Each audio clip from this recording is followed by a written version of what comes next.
2주 전에 우리나라 선수로는 또 아시아 선수로는 최초로 우리 손흥민 선수가 프리미어리그 득점왕을 차지했습니다. 아시아 선수는 최초였다고 하고 뭐 저희는 잘 모르는 이야기입니다만은 과거에 우리 차범근 선수가 유럽에서 뛸 때 챔피언스리그, 요새로 말하면 그 유럽 대항전에서 우승도 하고 했다고 합니다. 저희는 뭐 그냥 옛날 얘기를 이렇게 듣는데 버금가는 뛰어난 선수가 나와가지고 토요일 밤에 보다가 또 주일날 졸고 있는 분들도 계시고 이렇게 토요일날 EPL은 금물입니다. 그런 분들도 계세요. 우리 아들도 엄청 그 축구를 좋아해가지고 맨날 새벽 4시에 목요일 아침에 챔피언스 리그 하잖아요. 깨워달라 그런 다음에 안 일어나고 항상 그냥 잡니다. 우리 지민이. 잠이 많아가지고 일어나서 보지는 못해요. 근데 하여튼 이 손흥민 선수가 큰 화제입니다. 손흥민 선수 아버지도 책을 내셨고 손흥민 선수도 책을 내고 인터뷰를 하고 기사들이 아주 많이 쏟아져 나와 있는데 그 손흥민 선수 아버지를 여러분은 잘 모르죠. 삼류 축구 선수였다고 합니다. 그래서 이 손흥민 선수가 자기 자식인 이 손흥민 선수를 어떻게 키웠는지 아버지가 그 얘기를 하는데요. 좀 특별한 부분이 있었어요. 그건 뭐냐면은 8년 동안 축구를 시작하고 시합에 내보내지 않았다는 거예요.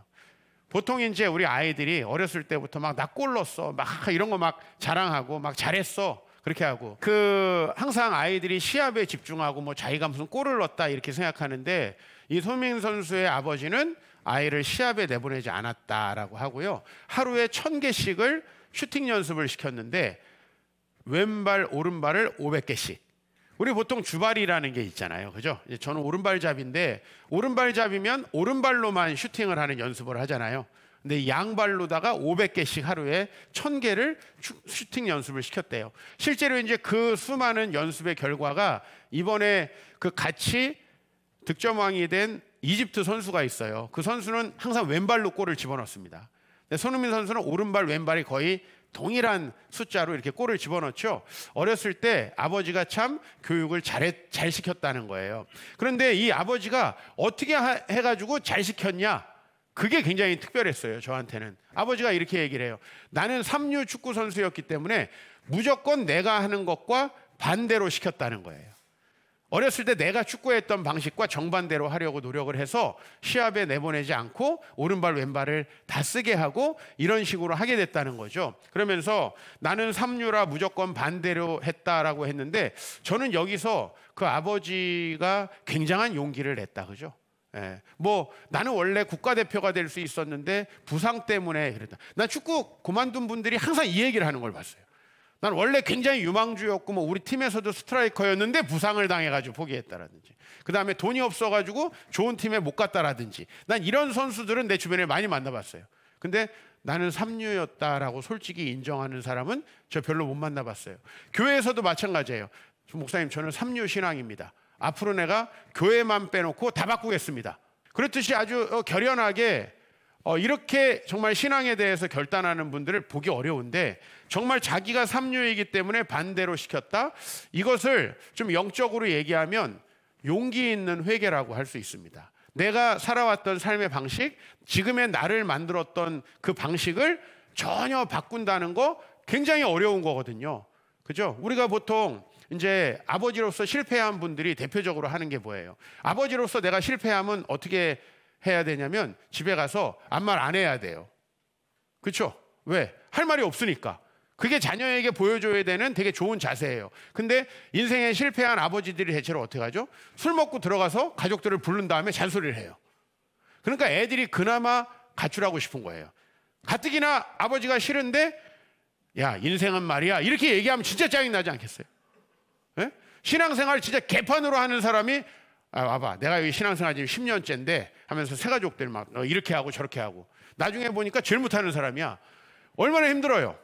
저는 손흥민 아버지가 대단히 용감한 사람이다. 나는 365 실패한 축구선수라는 걸 명확하게 인정하고 자식에게는 전혀 다른 길을 가게 했다는 거 너무 감사하고요. 저는 코치로서의 저희 아버지 생각이 많이 났어요. 저희 아버지 크게 성공하신 목사님은 아닙니다. 근데 저를 아버지가 가신 길과는 굉장히 다른 길로 가게 하셨는데 그게 뭐냐면은 저희 아버지는 신학을 하기 전에 다른 공부를 하지 않으셨어요. 근데 저에게는 여러 가지 세상의 다른 공부를 하라고 가르치셨어요. 넌 신학을 해야 되니까 성경만 봐라 이게 아니라 제가 신학대학원을 갔을 때 저희 아버지가 저에게 선물한 책은 뭐냐면 경영학 책 있죠. 피터 드러커의 프로페셔널이라는 조건이라는 책이었어요. 이런 책을 아버지가 아들한테 목사가 목사에게 선물하는 경우는 정말 드물죠. 그래서 저희 아버지도 저희 아버지가 목회하시면서 어렵고 힘들었던 부분, 준비가 되지 않았던 부분들을 좀 아들은 준비되기 바라셨던 것 같아요. 그래서 아버지가 가는 길과는 전혀 다르게, 야, 목사가 성경만 보면 되지 뭘 공부가 필요하냐? 뭐 보통 이런 목사님들 되게 많은데. 그리고 야, 학교 안 다녀도 돼. 그냥 주님만 믿으면 돼. 열정 있게 하면 돼. 기도만 하면 돼. 저희 아버지는 이런 얘기를 하신 적이 없어요. 철저히 준비하게 하셨고, 그리고 네가 정말 목회를 하고 싶으면 나중에 나이 들어서 네가 스스로 선택해서 해 라는 거예요. 그런 부분에 있어서 좀 저희 아버지도 생각나고 용기 있는 분이셨다라는 생각이 들고, 특별히 이 손흥민의 아버지는 뭐 영적으로 우리에게 교훈을 주시는 분은 아니지만 그래도 이분의 용기, 또 자기의 삶에 대한 철저한 반성, 이런 것이 저에게 굉장히 용기 있게 느껴졌어요. 오늘 말씀의 제목은 발걸음을 돌릴 수 있는 용기입니다. 우리가 오늘 본문 말씀은 성경에서 가장 유명한 말씀이고, 여러분들이 이 성경 전체가 무슨 내용인지를 알려면은 오늘 딱 저희가 같이 읽었던 누가복음 15장 11절에서 24절을 읽으면 성경 전체를 딱 압축해 놓으면 요 이야기예요. 요 이야기. 그러니까 여러분들이 이 이야기는 정말 항상 마음에 관심을 둬야 되고, 우리가 소위 말하는 탕자의 비유라고 해가지고 많은 연극도 하고, 그죠?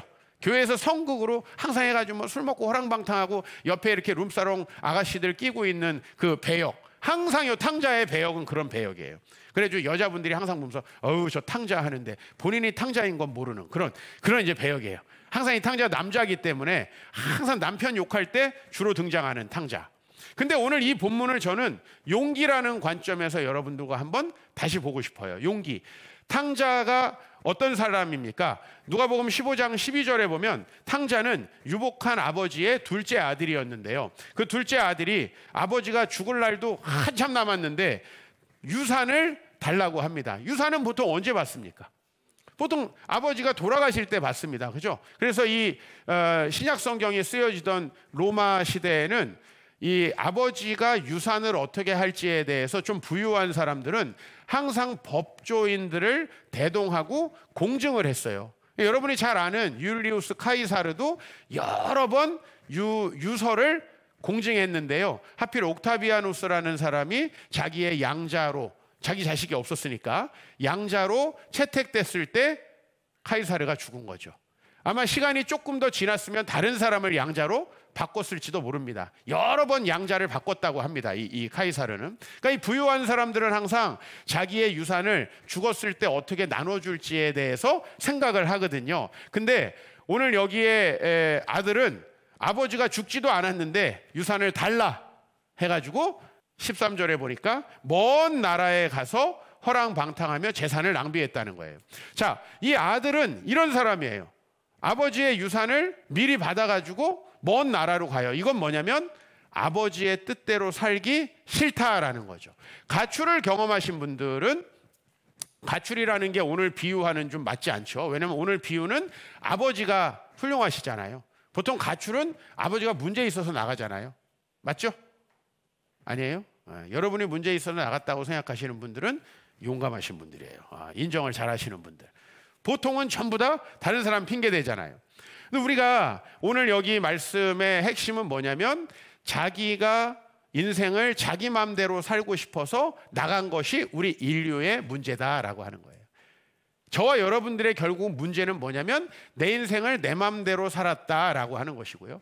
우리 인생은 그렇게 출발한다는 거죠. 제가 지난번에도 말씀 전할 때 말씀드렸지만 아이들이 서너 살쯤만 되기 시작하면 내가 할 거야 라는 얘기를 하기 시작합니다. 한 10살쯤 되면 엄마가 뭘 한다고 그래. 사춘기가 되면은 내 일에 신경 쓰지 마. 방에 들어오지 마. 이제 이렇게 하기 시작하죠. 그죠? 그러면서 이제 탕자의 길을 가는 거예요. 그러면 엄마 아빠의 말을 따르는 건 탕자의 길이 아니냐? 아니, 그것도 역시 탕자의 길이에요. 우리는 어쨌든 그렇게 탕자의 길을 가는 사람이고, 이 안에 둘째 아들은 모든 인류를 얘기합니다. 당연히 오늘 여기 계신 여러분들도 이야기를 합니다. 이 사람 인류의 문제는 그러니까 뭐라는 거예요? 자기를 창조하신 하나님과 인생의 원리를 벗어나서 자기 맘대로 살아가는 어떤 방식들을 구축한다는 거죠. 그런데 그 삶은 반드시 예정된 어떤 위기에 봉착을 하게 됩니다. 그것이 바로 뭡니까? 14절에 보면은 그 나라에 크게 흉년이 들어 그가 비로소 궁핍한지라. 사람들은 하필 큰 흉년이 들었다고 생각을 합니다. 나는 참 재수가 없다고 생각을 합니다. 내 인생에 이런 문제가 생긴 건 저 사람을 잘못 만났기 때문이고 저 회사를 잘못 갔기 때문이라고 생각해요. 그래서 항상 이 실존의 위기를 벗어나는 방법은 이자로 시작을 해요. 뭐 있죠? 이직, 이민, 이혼, 또 뭐 있어요? 이사, 뭐 이런 거예요. 예. 다 이자로 시작해요. 지금 내가 살아가고 있는 그 환경을 벗어나면 새로운 세상이 오겠지. 근데 여기 문제는 뭐냐면은요, 먼 나라에 간 게 문제지 그 나라가 어느 나라냐 하는 것은 별로 중요하지 않다라는 게 이 성경이에요. 이직을 하는 이유가 뭐예요? 내 잘못이 아니라 회사가 문제 있기 때문에 이직을 하는 거거든요. 그죠? 교회로 옮기는 건 뭐예요? 내가 문제가 아니라 교회가 문제라고 보는 거예요. 이혼을 하는 문제는 뭐예요? 내가 문제가 아니라 배우자가 문제라는 거예요. 이자로 들어가는 것으로 우리는 문제를 해결하려고 한다는 거예요. 이민은 뭐가 문제라는 거예요? 내가 문제가 아니라 나라가 문제라는 거거든요. 이런 방식으로 문제를 해결하는데 오늘 탕자는 조금 달라요. 17절에 보면 탕자가 이렇게 이야기를 합니다. 같이 읽습니다. 시작. 내 이에 스스로 돌이켜 이르되 내 아버지에게는 양식이 풍족한 품꾼이 얼마나 많은가. 나는 여기서 줄여 죽는구나. 18절까지 읽어봅니다.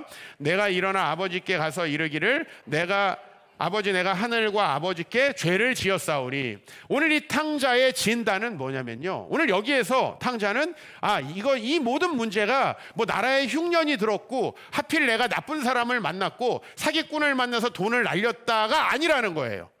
근본적인 원인, 우리의 실존적인 문제는 진짜 직장일 수도 있고요, 사람을 잘못 만난 것일 수도 있어요. 그렇죠? 실제적인 문제는 또 내가 돈을 투자했는데 그 사람이 사기꾼이었을 수도 있고요. 실제적인 겉으로 표면으로 드러나는 문제는 그런 것들이에요. 그죠? 나라가 또 문제가 있고 정권이 문제가 있고 실제로 그럴 수도 있어요. 그러나 근본적인 문제를 누가복음은 뭐라고 얘기하냐면은 이 탕자는 나중에 회복되잖아요. 그러니까 여러분들이 이 탕자가 되라고 성경은 이야기하고 있는 거거든요.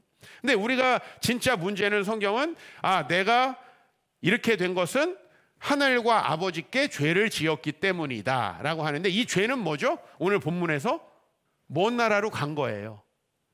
허랑방탕하고 룸사롱을 다닌 게 아니라 이 죄의 기본적인 문제는 뭐냐면 내가 아버지의 품속에서 그분의 뜻을 따라 살아가기를 거부하고 내 마음대로 살아가려고 먼 나라를 갔다는 거예요. 그것이 바로 문제라는 것입니다. 그래서 이게 어려운 거예요. 15장 20절 이 말씀이 굉장히 저는 충격적으로 이번 주에 다가왔어요. 시작. 이에 일어나서 아버지께로 돌아가니라. 왜냐면요, 제가 실제로 경험한 많은 사람들은 아무리 잘못해도 돌아가지 않아요. 제가 목회를 하면서 만나는 수많은 사람들은 본인이 아무리 잘못해도 돌아가지 않는다니까요. 여기서 돌아간다라는 게 얼마나 어려운가라고 하는 거예요. 이 탕자는 자기가 아버지에게 유산을 받고 나왔던 일이 다 잘못됐다는 걸 인정해야 돼요. 그죠? 그리고 내가 살았던 모든 삶의 방식은 문제가 있었다는 것을 얘기해야 돼요. 근데 얼마나 사람이 반성하기 싫으냐면 인생에 잘못했다고 해도 아무 손해볼 것이 없는 청소년들도요, 자기가 잘못했다라는 걸 인정하는 걸 너무너무 힘들어해요. 또 말로는 잘못했다 하면서도 그래 내가 지금까지 잘못 살아왔으면 어떻게 해야 되죠? 삶의 방식을 바꿔야 되죠. 근데 그 삶의 방식을 바꾸는 게 너무 어렵다는 거예요. 솔직히 잘못을 인정해야 된다. 이거 우리가 다 알지만 잘못을 인정해가지고 내가 받을 수치와 모욕 때문에 절대 잘못을 인정하지 않는 삶이 너무나 많다는 거죠. 제가 여러분들하고 함께 목회를 하면서 냈던 여러 가지 책들이 있는데 그중에 훈련이라는 책이 있죠. 그죠? 훈련이라는 책을 안 읽어보신 분은 간첩이죠. 우리 교회에서는 꼭 읽어보시기 바라요. 그리고 훈련, 뭘 훈련해야 됩니까? 11가지를 훈련하자고 제가 말했는데, 첫 번째는 환경 탓을 하는 걸 핑계대지 말자라는 게 1번이에요. 마지막 챕터가 뭔지 아세요? 고백이에요. 내가 잘못했다, 내가 문제다라는 걸 고백한다는 거. 이게 얼마나 어려운 일인지 몰라요. 저는 고백을 많이 하는 편입니다, 말씀 시간에. 근데 제가 제 설교를 유튜브에서 듣는 목사님들도 많지만 제가 또 듣는 목사님들이 몇 분 계십니다. 근데 이번 주에 저하고 굉장히 비슷한 게 많은 분의 설교를 한 편 듣게 됐어요. 이분은 아버지가 목회를 하셨다는 면에서도 저하고 똑같고, 아버지가 목회를 하다가 조금 일찍 세상을 떠나셨다는 것도 저랑 똑같고, 그 다음에 지금 말씀드리는 사건도 너무 똑같은 거예요. 이 목사님도 설교 시간에 본인 이야기를 많이 하세요. 근데 보통 본인이 잘난 얘기보다는 본인이 이런 게 문제고 이런 거 잘못했고 이런 얘기를 많이 하세요. 근데 그 얘기를 하니까 그분도 어머니가 있을 거 아니에요. 그분도 저처럼 어머니는 살아계세요. 똑같죠? 어머니가 자꾸 이렇게 얘기하신다는 거예요. 너는 왜 너가 잘못했다는 얘기를 계속 하니? 왜 너가 목회에서 이런 것들을 고민이라는 얘기를 자꾸 하니? 그래서 너의 어떤 목회자로서의 위신이 떨어지지 않니? 난 우리 엄마인 줄 알았잖아. 우리 엄마도 이 얘기를 똑같이 하셨어요. 왜 그러냐면, 여러분, 제가 잘못한 걸 고백하십시다, 문제가 있는 거 인정하십시다 하면서 저는 인정 안 하면 성도들이 그걸 따라 하겠어요? 내가 이렇게 16년 동안 내 자신을 다 팔아서 해도 끝까지 자기를 지키는 사람들도 많은데, 제가 저를 이야기하는 것이 얼마나 중요합니까? 저는 이걸 꼭 해야 된다고 생각하고, 훈련이라는 책의 마지막 챕터에 고백하는 거, 굉장한 용기가 필요한 거거든요. 오늘 이 탕자가 아버지께로 돌아간 거예요. 이게 답이에요. 아버지께로 돌아간 거, 즉 내 맘대로 살던 영역에서 하나님 아버지의 뜻대로 사는 영역으로 간 거, 이게 하나님 나라죠. 하나님의 뜻대로 살아가기로 결단하고 그 영역으로 실제로 돌아간 거, 그죠? 그냥 교회는 다니지만 삶은 내 맘대로 살아가는 게 아니라, 하나님 이 주일날만 와가지고 예배 한번 드리는 걸로 마치 내가 신앙생활을 하고 있다고 착각하고 있는 것이 아니라, 정말 하나님의 뜻대로 살아가는 그 영역으로 돌아간 게 회복이죠. 그래서 어떤 놀라운 일이 있었다고 말씀해요. 누가복음 15장 22절 23절, 아버지를 통해서 이 아들은 이런 혜택을 누려요. 제일 좋은 옷을 입어요. 손에 가락지를 끼게 돼요. 발에 신발을 신어요. 그리고 살찐 송아지를 끌어다 잡고 잔치하는 삶이에요. 이거는 비유예요. 아까 여러분이 찬양할 때 사자와 어린 양이 뛰노는 그곳, 비유죠. 실제로 사자가 어린 양을 안 잡아먹으면 현실 세계에선 문제가 있는 거예요. 그죠? 곧 죽을 사자인 거죠. 사자가 진짜 풀을 먹으면 갈 때가 된 거죠. 근데 오늘 여기 비유예요. 우리가 누리는 하나님 나라를 어떻게 설명했냐면, 이 탕자는요, 먼 나라에 있을 때 잘 살 거라는 포부를 갖고 갔지만 허랑방탕하게 자기 맘대로 살다가 망했어요. 망하고 뭘 하고 있냐면요, 돼지를 치는 일을 하고 있어요. 여러분, 이 돼지를 치는 일은 유대인들이 가장 더러운 이방인들 중에서도 가장 더러운 인간들이 하는 것이라고 보는 거예요. 왜? 유대인들은 돼지라는 짐승 자체를 먹지도 않아요. 돼지로 제사도 안 드려요. 왜? 돼지, 우리 막 고사는 벌써 돼지 머리. 이 기독교랑 안 맞아. 기독교는 돼지 자체를 제사로도 쓰지 않아요. 아니, 지금 말고 구약 시대에. 근데 돼지를 치고 있어요. 왜? 먹고 살려고. 이런 거죠. 어느 날 내 삶을 보니까 아버지를 떠나와서 내게 남은 건 먹고 살려고 더럽게 추접스러운 일을 하고 있구나, 내가. 야, 이걸 하려고 내가 그동안에 공부를 하고 이걸 하려고 내가 어렸을 때부터 이렇게 인생을 준비했나? 라고 할 정도로 추접스러운 삶을 살고 있는 거를 어느 날 자기 자신을 통해서 본 거죠. 근데 그가 아버지께로 돌아가니까 어떤 일이 벌어져요? 좋은 신을 신고, 그리고 좋은 옷을 입고, 아들이라는 칭호를 얻고, 그 다음에 송아지를 잡는다라는 거죠. 그럼 어떻게 이쪽으로 갈 수 있느냐? 오늘 본문에서 말씀하고 있는 것은 탕자가 자기가 잘못했다고 하고 아버지의 집으로 돌아갔기 때문이다라고 하는 거죠. 돌아갔기 때문이다. 교회를 열심히 다녀서도 아닙니다. 나는 교회를 다니면서 지옥 같은 삶을 사는 분들을 너무 많이 만났습니다. 제가 기본적으로 교회를 개척한 이유는 그런 교회로부터 좀 탈피해보자라고 하는 겁니다.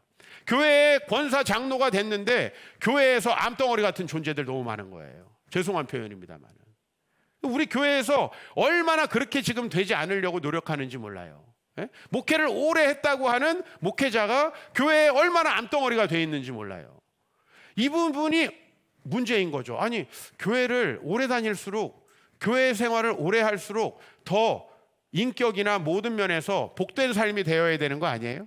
그렇죠? 그런데 그게 아니라 너무나 그렇지 않은 모습들, 싸우고 다투고 자기 생각을 주장하는 이런 모습들을 보면서 나는 뭔가 새로 시작해야겠다. 답은 없지만, 답은 없어요. 제 킹덤 처치라는 책에 저는 답이 하나도 없이 시작했다고 다 말씀드렸어요. 저는 답이 없었어요. 어떻게 해야 될지 청사진을 가지고 한 게 아니라 지금처럼은 아니니까 그냥 시작해보자. 그리고 초창기에 성도님들께 늘 죄송하죠. 왜냐하면 전 답이 없이 목회를 했으니까. 답이 없이 이것저것을 해봤어요. 내가 이렇게 하면 사람들이 어떻게 되는지, 저렇게 하면 사람들이 어떻게 되는지. 그 시간을 잘 버텨오신 분들이 참 저에게 감사한 거죠. 뭘 넘어야 됩니까? 탕자는 자기 자신이 과거에 했던 결정이 다 잘못된 거라는 것을 인정해야 합니다.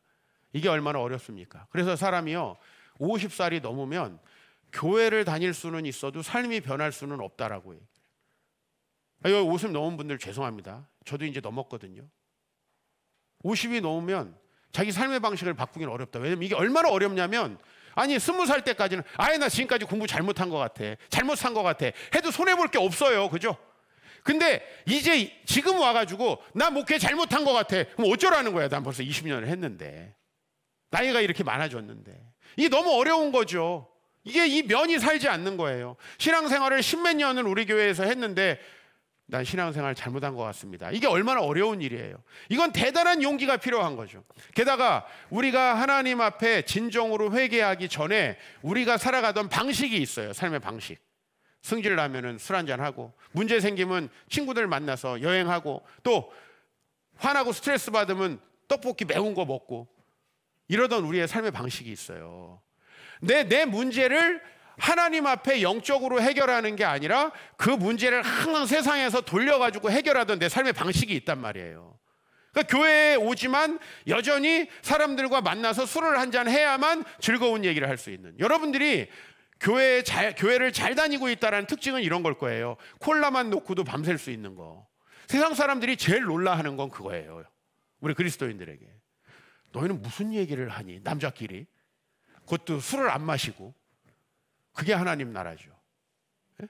술 먹으면 온갖 쓸데없는 얘기하다가 새벽 3시쯤 싸우기 시작하는 이런 삶이 아니라, 정말 술을 하나도 안 먹고 맨정신에도 너무나 즐겁게 술을 먹은 것처럼 성령 충만해서 얘기할 수 있는, 그죠? 그게 어떻게 보면은 이 기독교인의 삶의 또 되게 중요한 방식이고요.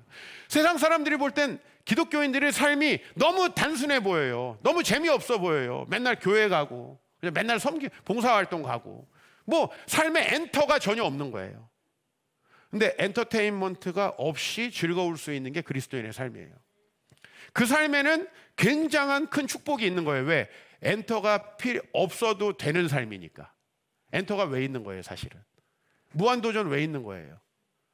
세상을 좀 잊어버려야 되니까 무한도전 있는 거예요. 사실 그 친구들이 우리 인생에 이만큼도 유익이 안 돼요. 근데 왜 우리는 거기에 막 1000만 뷰, 2000만 뷰를 넘게 보더라고요. 무한도전 유튜브 보니까. 왜 그렇죠? 쉽게 세상 방식으로 내 삶의 여러 감정들을 날려버리고 싶은 거예요. 뭐냐면 내 잘못을 인정하지 않고 내 문제를 직면하지 않고 쉽게 살아가는 방법인 거죠. 그죠? 여러분 친구 만나서 떡볶이를 먹는데, 야 우리 회개해야 되지 않겠니? 이런 얘기 합니까? 아 여기 맛있다. 앞다리 최고야. 국대가 최고야 여기. 우리 이렇게 얘기하죠. 거기에는 어떤 회개나 반성이나 용기가 필요 없습니다. 그죠? 제일 비겁한 게 술이죠. 그죠? 술로 가서 뭐 취중진담? 뭔 맨정신에 얘기 못한 문제 있는 거예요. 우리 소그룹 맨정신에 별 얘기를 다 합니다. 그죠? 그것도 남자들끼리. 도저히 세상에서 이해할 수 없는 거죠. 여러분 우리가 넘어야 되는 벽이 많아요. 탕자는 자존심을 버린 거예요. 가능성을 버린 거예요. 과거의 결정들을 잘못했다라고 인정할 수 있었던 거예요. 이게 얼마나 중요합니까? 저는 목회자들과 함께 공부하는 그런 좀 특수한 사역을 하고 있지요. 목사님들 중에 가능성이 있는 사람은 딱 한 가지 부류밖에 없어요. 본인이 잘못하고 있는 걸 인정하는 분.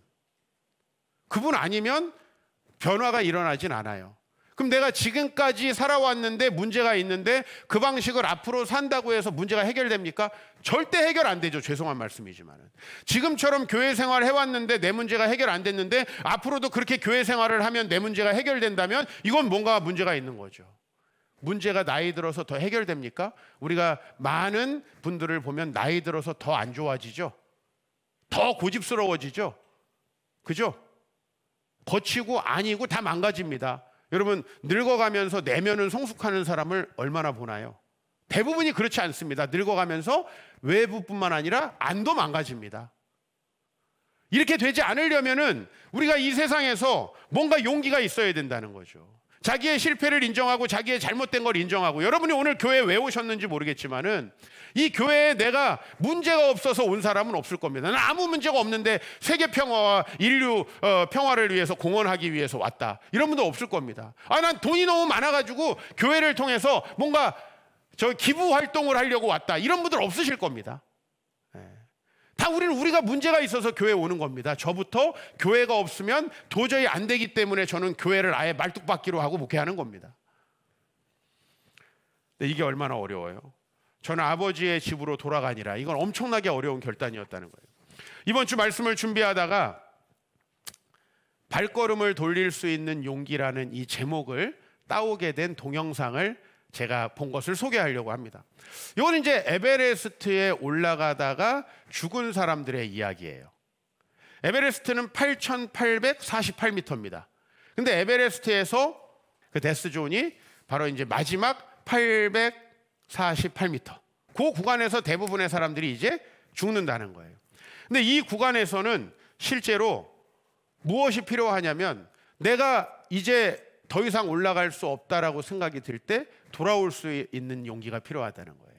거기서 발걸음을 돌리지 못하고 버티다가 죽는 사람들이 많다는 거예요. 실제로 2019년에 많은 사람들이 이제 이 에베레스트에 올라가다가 죽는 사고가 발생했는데요. 그날 날씨가 되게 좋아가지고 그동안에 막 등정을 못했던 사람들이 많이 몰려서 이제 그 정상을 올라가게 됐대요. 근데 그때 사진을 보면은 에베레스트에서 마지막 한 300m 구간이 있어요.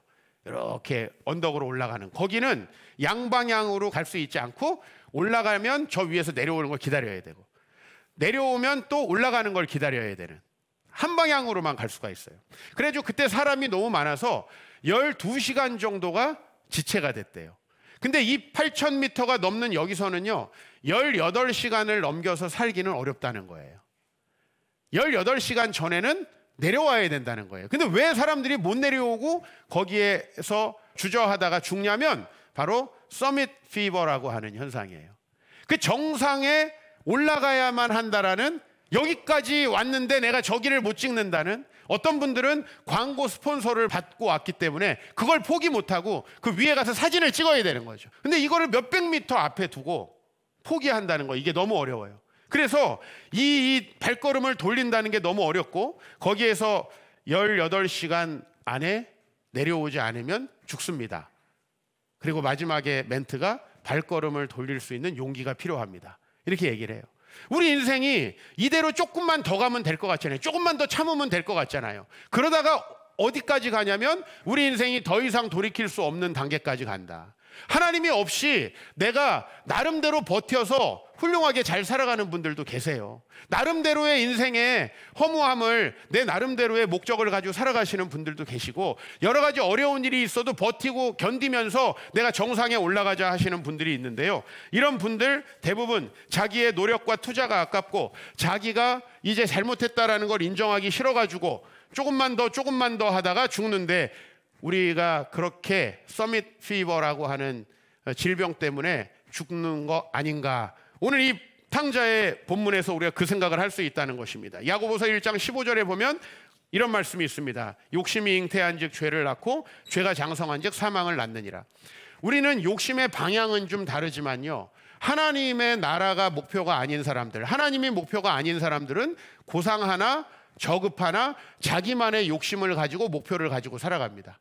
그것은 뭐 이상적인 가정이 목표일 수도 있고, 어떤 분들은 자기의 성공이 목표일 수도 있고, 어떤 분들은 100억 모아서 건물주가 돼서 은퇴하는 게 목표일 수도 있습니다만은, 그 목표의 고상함과 저급함과 상관없이 우리는 우리의 인생에 내 자신의 욕심을 가지고 목표를 설정하고 간다는 거죠. 근데 성경은 그 욕심은 반드시 하나님과 상관없는 죄악된 삶을 만들어내고요. 그리고 그게 커지면 사망이라는 것이 이르게 되는데, 여기는 육체의 죽음을 이야기하는 게 아니에요. 완전히 하나님과 단절되어서 아무 의미 없고 목적도 없는 외로움과 허망함과 두려움 속에 살아가는 삶, 미래에 있을 두려운 일들을 대비하는 삶, 이런 게 사망의 상태예요. 미래의 두려운 일들을 대비하자니 할 게 너무나 많죠. 그죠?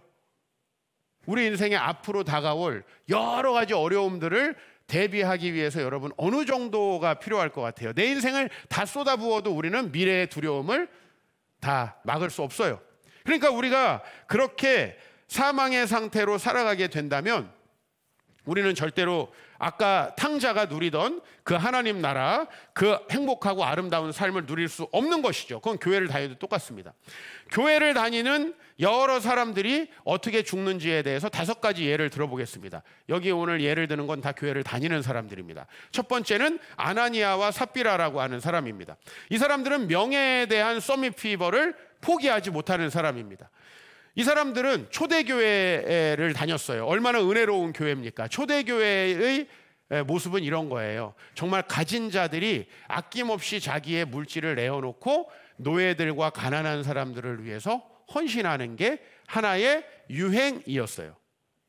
자, 여기서 명예롭고 존경받는 삶을 살려면 어떻게 해야 되죠? 자기도 헌신을 해야 됩니다. 근데 이 사람들은 명예에 대한 욕망은 있지만 하나님께 자기 것을 드리고 싶은 생각은 없었어요. 그래서 사도행전 5장 3절에 보면 아나니아야 어찌하여 사탄이 내 마음에 가득하여 내가 성령을 속이고 땅값 얼마를 감추었느냐. 명예를 소중히 여기는 사람은 반드시 위선적일 수밖에 없어요. 반대로 말하면 하나님께 온전히 자기 자신을 헌신하는 사람은 명예로울 수 있어요. 그러나 명예를 목적으로 하는 사람들은 절대로 하나님 나라를 누리지 못합니다. 아나니아 삽비라는 하나님께 드리고 싶은 마음이 없어요. 그럼 어떻게 해야 돼요? 솔직히 인정해야 돼요. 베드로 사도님, 제가 명예를 위해서 속였습니다. 저는 드릴 마음이 없었는데 다른 사람들처럼 명예를 얻고 존경을 받고 싶다 보니까 드리려고 하다 보니까 아까워서 제가 감췄습니다. 솔직히 얘기했어야 되는 거죠. 끝까지 감추다가 그 아내까지 죽음을 당하죠. 두 번째, 물질에 대한 서밋 피버, 극복하지 못한 부자 청년입니다. 아까 아나니아처럼 돈을 소중히 여긴 것 같지만 다릅니다. 이 사람은 예수님을 찾아왔습니다. 그리고 예수님께 어떻게 해야 내가 하나님 나라를 누릴 수 있습니까? 어떻게 해야 그 탕자가 누린 그런 삶을 살아갈 수 있습니까? 라고 얘기를 합니다. 그랬더니 뭐라고 얘기하면 예수님이 야, 율법을 지켜라, 하나님 말씀을 지켜라 라고 얘기를 합니다. 그랬더니 자기는 다 지켰다고 합니다. 저는 성도님, 집사님 신앙생활 좀 열심히 하셨으면 좋겠어요. 그러면은 성도님들의 이런 답변이 와요. 목사님, 저는 주일날 안 빠지는데요. 내가 주일날 빠지지 말라 얘기한 게 아니에요. 하나님 앞에서 진정으로 회개하고 천국을 누리는 삶을 살라고 얘기하는 거예요. 근데 우리에게 있어서의 신앙은 주일날 안 빠지는 거예요. 목사님, 전 술도 끊었는데요. 그죠? 안 받아서 끊은 사람도 있잖아요, 솔직히. 신앙 때문이 아니라. 먹으면 막 두드러기 나서 못 먹는 분도 계시고. 그런 분들은 하나님이 오지게 마실까봐 아예 몸을 바꿔놓은 거예요. 자기가 회개한 게 아니고. 하나님이 물질에 욕심낼까봐 거지를 만드시는 분도 계시잖아요. 아예. 물질에 욕심 아예 못 내게. 좀 다르죠? 이 청년은 율법을 다 지켰다고 하는 거예요. 자기는 교회 안 빠지고 나옵니다. 그 다음에 나는 십계명, 나 외에 다른 신을 두지 말. 난 안 뒀습니다. 나 우상 안 만들었습니다. 외형적으로는 다 지켰다고 하는 거예요. 예수님 말씀하시는 거죠. 너 돈 좀 있잖아. 그거 가난한 사람들에게 나눠주고 나를 쫓지 않겠니? 마태복음 19장 22절 보니까 그 청년이 재물이 많음으로 이 말씀을 듣고 근심하며 가니라. 다 마음의 나름대로요 양심의 가책은 있어요. 아, 나도 그래야 되는데 하면서 가죠. 그러나 결국은 물질에 대한 이 서밋 피버 극복하지 못합니다. 권력에 대해서 이 서밋 피버를 극복하지 못한 헤롯이라는 사람이 있죠. 이 헤롯은 마가복음 26장 25절에 보면은 이제 세례 요한을 죽여야 되는 상황에 처합니다. 자기가 권력이 있는데 자기가 권력으로 무엇이든지 하겠다라고 선포를 했습니다. 그랬더니 그 선포한 것이 자기에게 부메랑처럼 돌아온 게 아무 잘못 없는 세례 요한을 죽여야 되는 상황이 된 거죠. 이때 자기의 권력이 좀 손상될 것을 걱정하면서라도 그것은 못한다라고 얘기해야 돼요. 그러나 26절 보면 왕이 심히 근심하지만 결국은 자기가 맹세한 것과 그 앉은 자들로 인해서 거절하지 못하고 세례 요한을 죽입니다. 나중에 아주 비참한 죽음을 본인도 당합니다.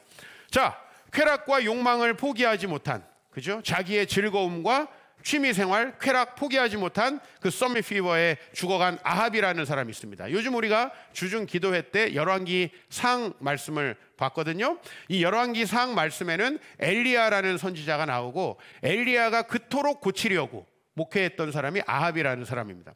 근데 이 아합은 마음에 하고 싶은 게 있어요. 이거 포기하지 못해요.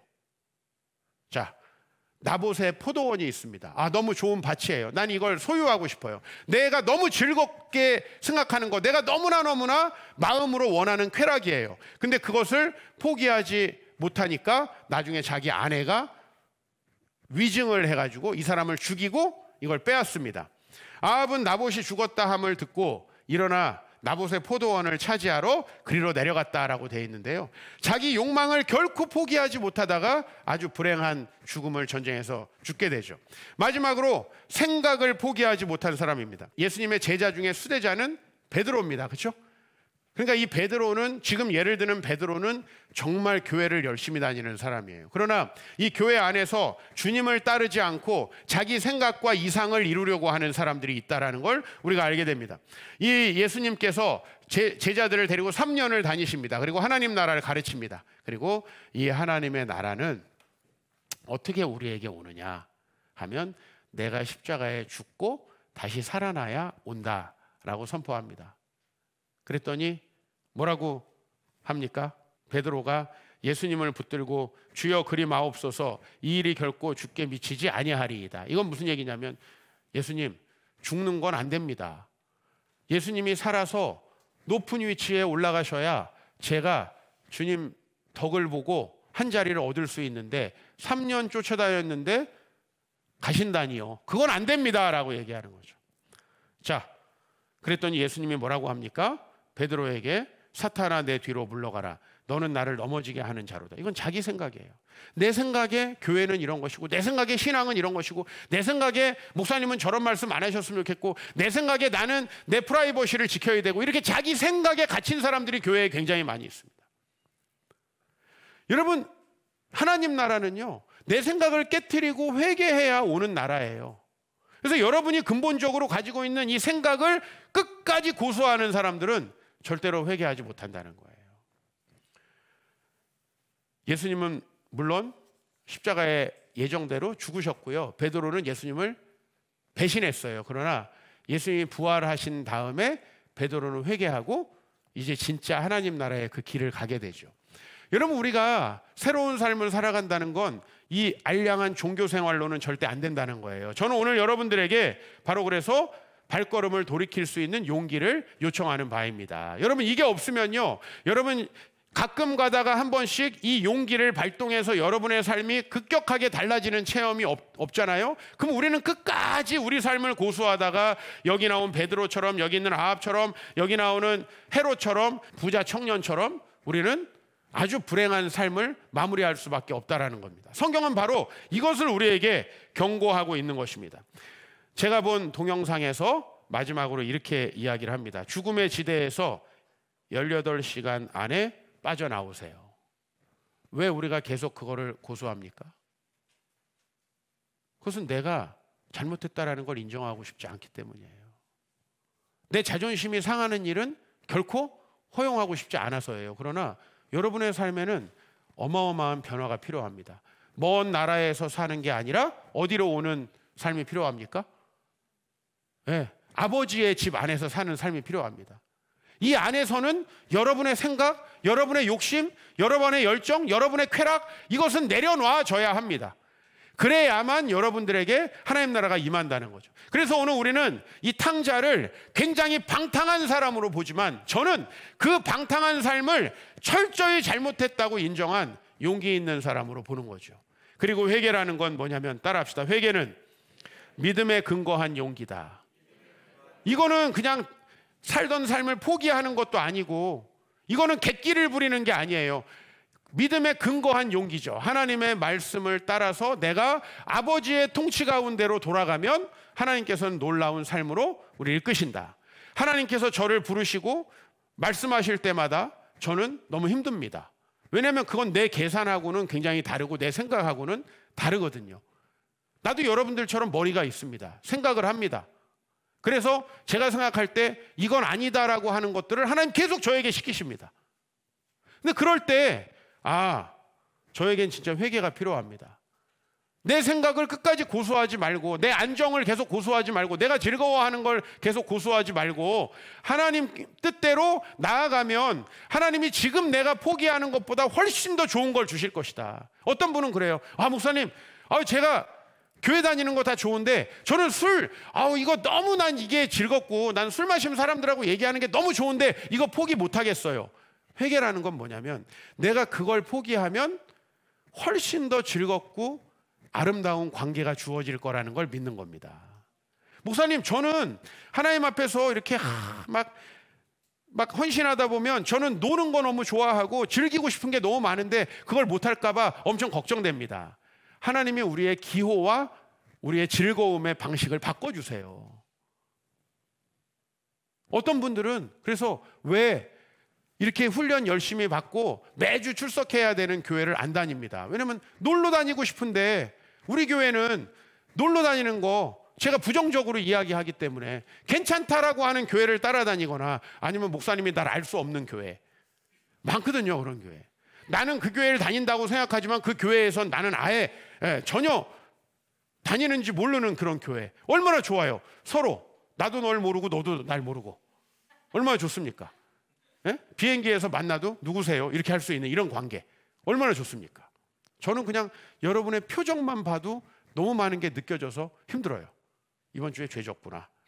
다 느껴집니다. 눈빛만 딱 봐도 알 수 있잖아. 옛날에 무슨 유행가. 요거 생각나시는 분들은 40대 넘으신 분들이에요. 회개는 믿음에 근거한 용기다. 용기를 내시기를 주의 이름으로 축복합니다.